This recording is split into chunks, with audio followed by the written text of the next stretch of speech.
అందరికీ నమస్కారం. ఈరోజు అనంతపురం అర్బన్ నియోజకవర్గంలో శ్రీనగర్ కాలనీ ఎక్స్టెన్షన్లో దాదాపు ₹1 కోట్లతో సీసీ రోడ్డు అలాగే డ్రైన్ నిర్మించడం జరుగుతూ ఉంది.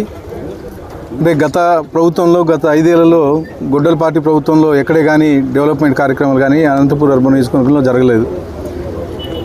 కేవలం కోవిడ్ని అడ్డం పెట్టుకొని బిల్లులు చేసుకొని మున్సిపాలిటీని అంతా ఇచ్చేశారు. అలాంటి సందర్భంలో ఈ 2 ఏళ్ల కాలంలో దాదాపు ₹200 కోట్ల కేవలం మౌలిక సదుపాయాల కోసమే అనంతపురం అర్బన్ నియోజకవర్గంలో ఖర్చు పెట్టడం జరిగింది. దానిలో భాగంగా ఈరోజు 15th ఫైనాన్స్ నుంచి ఈరోజు ₹1 ఈ టెండర్ పిలిచి ఈరోజు ఈ వర్కులు దాదాపు 10-15 ఏళ్ళ నుంచి వరకు పెండింగ్ ఉంది. ముఖ్యంగా అనంతపురం అర్బన్ నియోజకవర్గంలో ఏదైతే అంటే లాంగ్ పెండింగ్ ఉన్నాయో అంటే దాదాపు 20-25 ఏళ్ళ నుంచి ఒక పెండింగ్ ఉండే రోడ్లన్నీ తీసుకొని ఒక ప్రణాళికబద్ధంగా ముందుకెళ్తా ఉన్నాం. ముఖ్యంగా అంటే ప్రజలకు ఏవైతే అవసరాలు ఉన్నాయో ఎక్కడైతే అవసరం ఉందో అక్కడ మాత్రమే ఈ డెవలప్మెంట్ కార్యక్రమాలు చేసుకుంటూ ఈరోజు శ్రీనగర్ కాలనీ చూస్తే రెండో జూబ్లీ హిల్స్ మాదిరి తయారైపోయింది. అంటే ఈ డెవలప్మెంట్ కార్యక్రమాలు ఇక్కడ జరుగుతున్నాయి కాబట్టి ఈ మధ్యకి ఈ 2 ఏళ్ల కాలంలో దాదాపు ఇక్కడ సెంటు 10 లక్షలకు పైగా సెంటు రేటు పెరగడం జరిగింది. అంటే అనంతపురం అర్బన్ నియోజకవర్గంలో ఎక్కడ చూసినా కానీ గత 5 ఏళ్లలో ఎక్కడ వర్క్ జరగలేదు. డెవలప్మెంట్ కార్యక్రమాలు జరుగుతున్నాయి కాబట్టి ఈరోజు ఎక్కడ ఏ మూలకి వెళ్ళినా కానీ ప్రతి చోట రేట్లు పెరిగి డెవలప్మెంట్ కార్యక్రమం కనిపిస్తూ ఉంది. ముఖ్యంగా అనంతపురం అర్బన్ నియోజకవర్గంలో డంపింగ్ యార్డ్ ఒకటి ప్రాబ్లం ఉంది. డంపింగ్ యార్డ్ ఆల్మోస్ట్ క్లియర్ చేస్తున్నాం.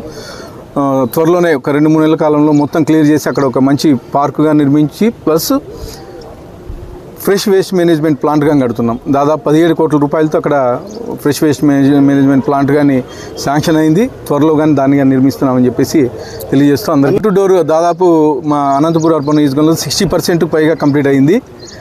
ఎక్కడికి వెళ్ళినా కానీ బ్రహ్మరథం పడుతున్నారు. అంటే అప్పుడే తెలిసిపోతుంది ప్రజల నాడి అంటే ఎట్లా రిసీవ్ చేసుకుంటున్నారు, ఎలా ఉంది ఏంటని. ఎక్కడికి వెళ్ళినా కానీ మా పెద్ద కొడుకు చంద్రబాబు నాయుడు మాకు ఇంటికి పెన్షన్ ₹4,000 పంపిస్తున్నాడు, ₹6,000 పంపిస్తున్నాడు, 10,000 ₹15,000 ఇస్తున్నాడు అని చెప్పేసి ఏ ఇంటికి వెళ్ళినా కానీ చెప్తా ఉన్నారు. అలాగే గ్యాస్కి డబ్బులు పడినాయి. ముఖ్యంగా తల్లికి వందనం. ఏ ఇంటికి వెళ్ళినా కానీ అన్న మా ఇంట్లో 4 పిల్లలు ఉన్నారు, 4 పిల్లలకి తల్లికి వందనం పడింది. గతంలో ఒకరికి మాత్రమే పడేది, కానీ కూటమి ప్రభుత్వం వచ్చిన తర్వాత 4కి డబ్బులు పడినాయన్న అని చెప్పేసి గర్వంగా చెప్తున్నారు. అలాగే ఉచిత బస్సు శ్రీశక్తి పథకం ద్వారా ఉచిత బస్సు ప్రయాణం చేస్తున్నాం. మేము మా పల్లెటూరు ఇక్కడ పక్కన నెల మా ఇంట్లో మా కూతురు దగ్గరికి వెళ్తున్నాము, లేకపోతే మా తల్లి దగ్గరికి వెళ్తున్నామని చెప్పేసి ప్రతి ఇంట్లో చెప్పే పరిస్థితి. అలాగే ఎక్కడైనా దివ్యాంగులు కలిస్తే అన్న మాకు కానీ ఫ్రీ బస్సు పెట్టించారు చంద్రబాబు నాయుడు గారు, చాలా ధన్యవాదాలన్నా అని చెప్పేసి తెలియజేయడం జరుగుతుంది. అంటే ఎక్కడికి వెళ్ళినా కానీ చాలా పాజిటివ్ రెస్పాన్స్. గత 5 ఏళ్లలో మేము ఇబ్బంది పడ్డాం. గొడ్డల పార్టీ ప్రభుత్వంలో జగన్మోహన్ రెడ్డి నాయకత్వంలో జరిగిన 5 ఏళ్ళ పరిపాలన మేము చాలా ఇబ్బంది పడ్డామన్నా. ఈ 2 ఏళ్లలో బ్రహ్మాండంగా జరుగుతూ ఉంది. ఇంకా బాగా చేయండి మీరు, మేమంతా సపోర్టింగ్ ఉన్నా. వచ్చే ఎలక్షన్స్లో కానీ మిమ్మల్ని భారీ మెజార్టీగా గెలిపిస్తాం. లోకల్ బాడీ ఎలక్షన్స్లో కానీ బ్రహ్మాండంగా భారీ మెజార్టీతో గెలిపిస్తామని చెప్పేసి మాట ఇవ్వడం జరుగుతాం.